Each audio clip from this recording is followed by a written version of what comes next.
ఇవాళ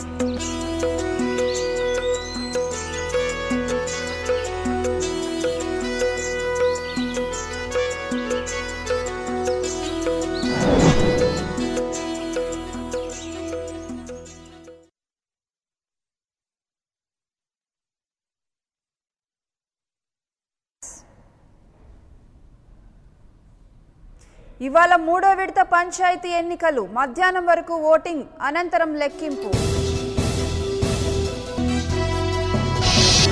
ఇవాల్టి నుంచి ఏపీ అసెంబ్లీ సమావేశాలు, ఉభయ సభలను ఉద్దేశించి గవర్నర్ ప్రసంగం. ఇవాళ చంద్రబాబు అధ్యక్షతన అఖిలపక్ష సమావేశం. జనసేన, వైసీపీ, కాంగ్రెస్, వామపక్ష పార్టీలు దూరం.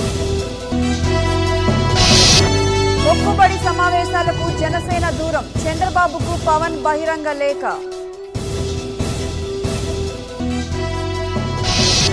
రెండో వన్డేలోనూ మితాలీ సేన గెలుపు. 2-0 తేడాతో సిరీస్ కైవసం. అక్టోబర్ 18 నుండి T20 వరల్డ్ కప్ షెడ్యూల్ ప్రకటించిన ICC.